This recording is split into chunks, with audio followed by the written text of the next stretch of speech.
Hello everyone, welcome back to the second installment of the Church of Reason. I am Dariel Archuleta, and we're going to be talking today more about human origins and the Neanderthals of Eden, the Cro-Magnons of Atlantis, delving into more detail on these subjects. Before we get started though, I'd like to say thank you to everyone who commented on the video, and I'm going to be giving you my picks for the top 4 comments that were given. So let's start going into them.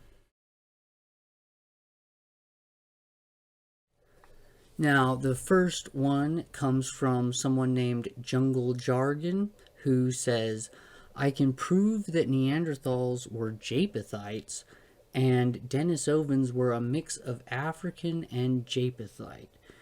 Now, this is a interesting comment. Japhethites would be the sons of Japheth, who is one of the 3 sons of Noah. Now, so I would agree with this comment partially because Noah was a Neanderthal. His sons would have also been Neanderthals. So I agree there. Now, as far as this Denisovans being a mix of African and Japhethite people, I don't know where the evidence would be for this. So I'm not sure exactly what you're suggesting there, because what we do know is that the Denisovans were native to Asia, and obviously the African people are from Africa. So if you mean that they were coming out of Africa into Asia, created the Denisovans, I don't think I really can agree with that, because the Denisovans existed long before the out of Africa migration. So, but I would like to hear more. Show me your evidence and I'll listen. So, that's the first comment.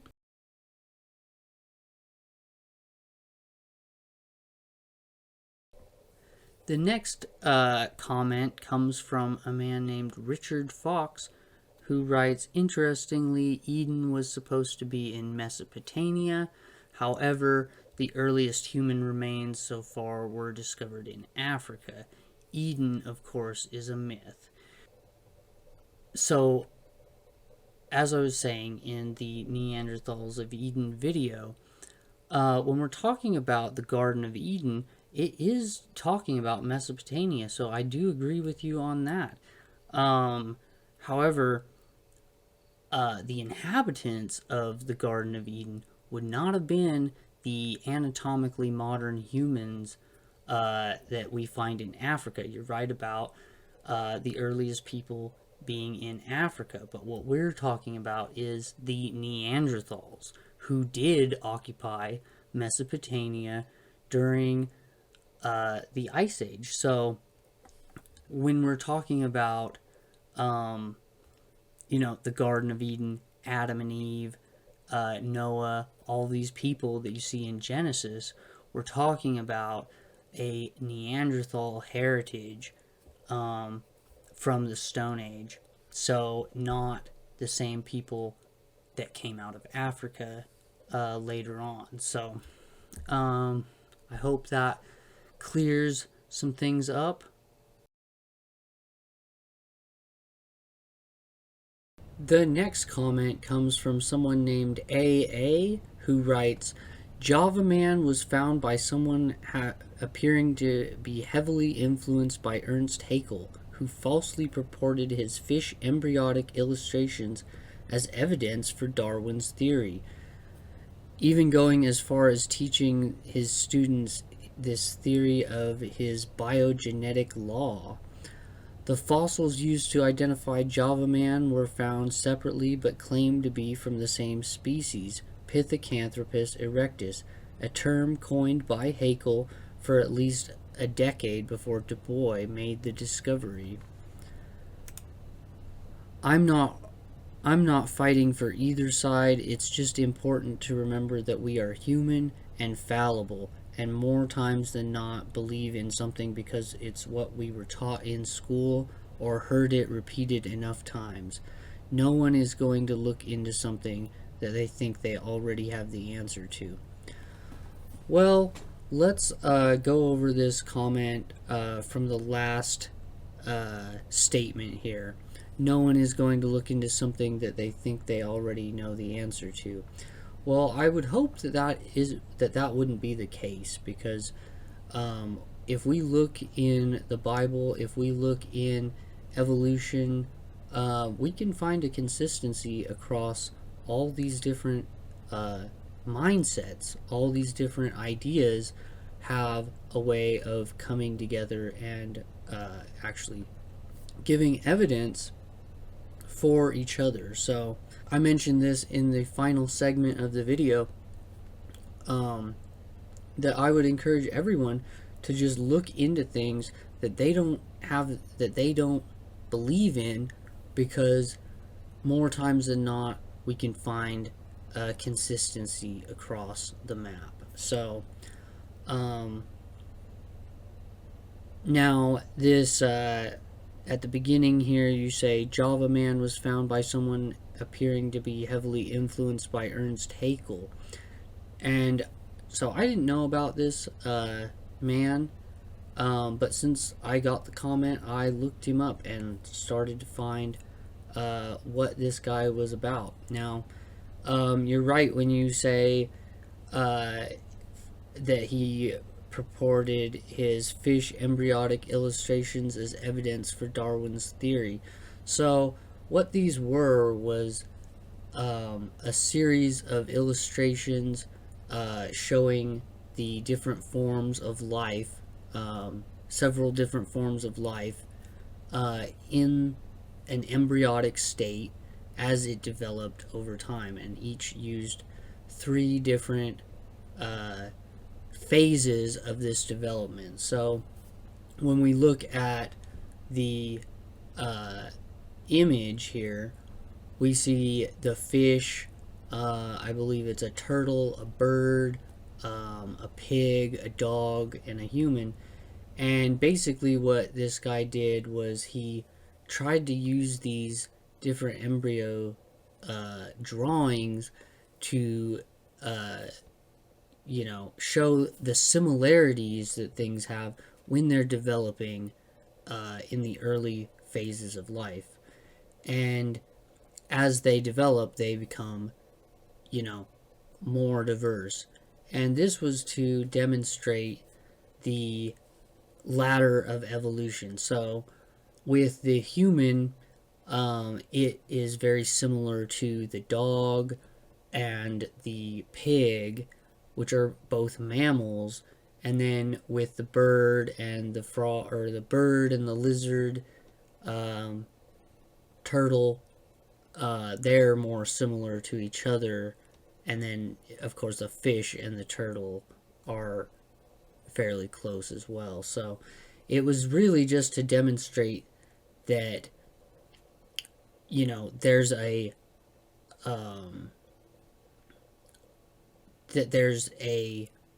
consistency across evolution, that these forms all have a similar origin, and that basically from one, like if it's from a mammal, then all of the embryos will have a similarity to them. Now, I've looked into it a bit, and it looks like basically this guy scaled the embryos to be the same size when in fact they're not. So this is where a lot of the contention came between this Haeckel's drawings and contemporary scientists and various people, is that it was misleading to scale them to be the same size, Okay, so about the Pithecanthropus erectus and the Java Man connection. Basically, when they found the Java Man, it was classified as a Pithecanthropus erectus, but later on, after the discovery of the Homo erectus, um, it was classified as a Homo erectus. So the main thing to take away from the Java Man is that it demonstrates to us that Homo erectus left Africa and went to Asia. Um, and that's the major takeaway from this discovery. Now, it also shows that the Homo erectus had separate races, that there were differences between the Homo erectus of Asia and of Africa and Europe. So, um, hopefully this was I was able to clear up some things about the Java Man for you. So thank you for the comment.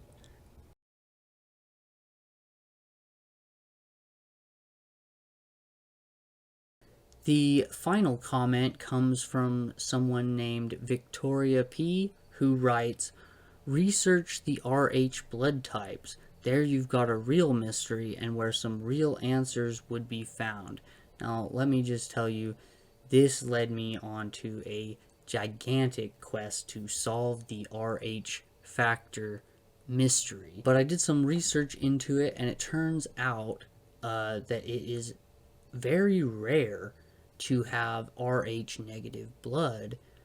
Um, it's something like 12% of people are Rh negative worldwide. So this means that if you are Rh negative, it will be harder for you to get compatible blood if you ever have a blood transfusion or something like that. Um, Now, the Rh factor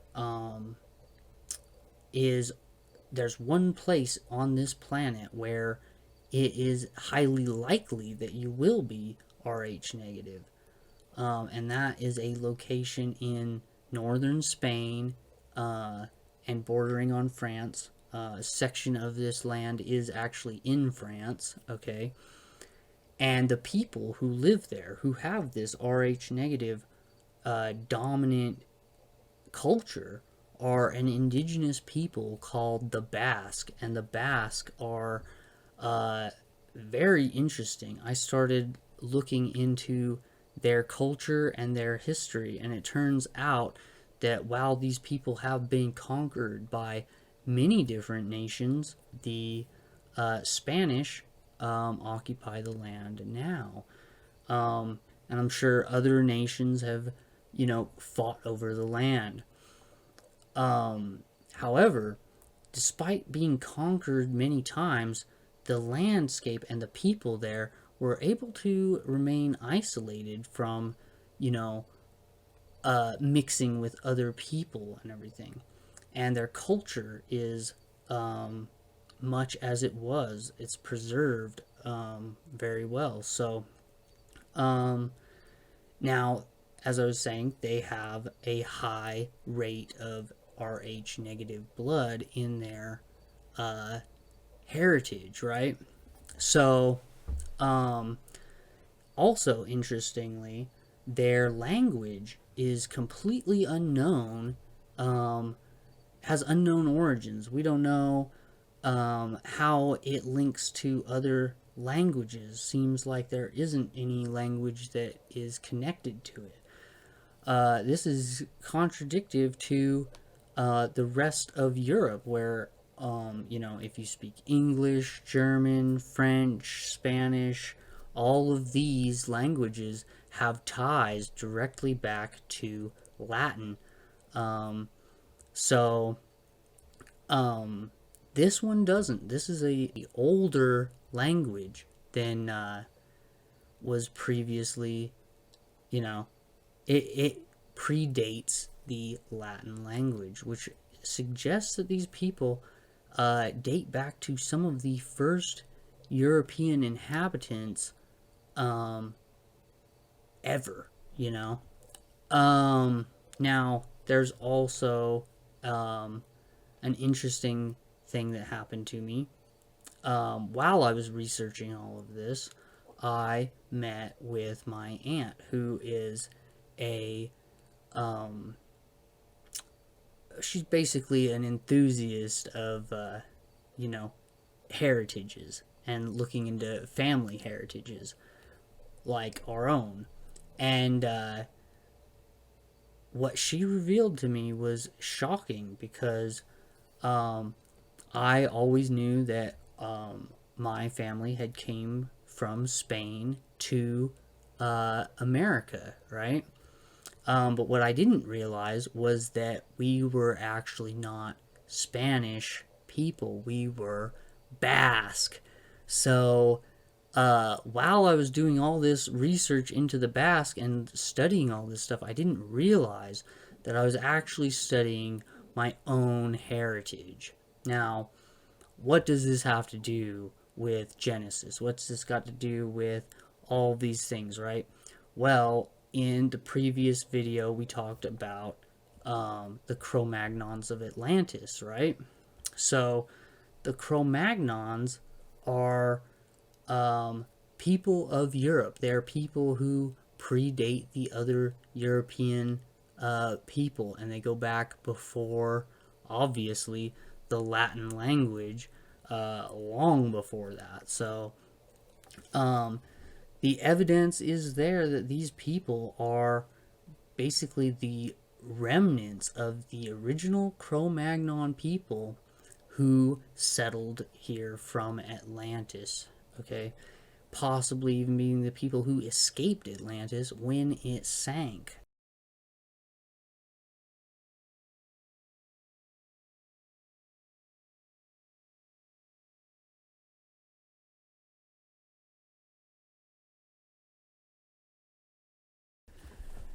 Now, while we're on the subject of blood types and genetics, everyone has a genetic code that is unique to themselves, and that genetic code is located in the nucleus of your cells.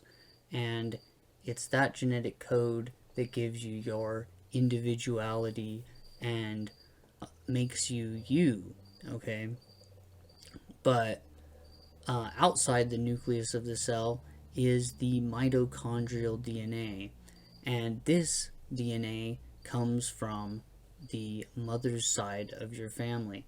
And so your mother would pass your mitochondrial DNA down to you, and she would get it from her mother and her mother and her mother all the way back. And what geneticists have done is traced a the common mitochondrial DNA of all people back to someone who lived in Africa. Now, it's used as a piece of evidence to prove that humans, anatomically modern humans, came from Africa. Okay. Now, um, as I was explaining in the other video, the Neanderthals are the people who lived in the Garden of Eden at the time of Adam and Eve. So, the idea that mitochondrial Eve has some connection to the real Eve that we find in the Bible is really not the same thing. And just to put it into perspective for you, the mitochondrial Eve is somebody who lived, estimates say, 150,000 years ago. So, this is way before the times of the Bible. This is before the days of Genesis. And so, it's not really evidence um, for Eve, okay? It's something that scientists have used the term Eve to sort of, you know, explain what they're talking about in evolutionary terms. Basically, borrowing biblical terms to illustrate what they're talking about.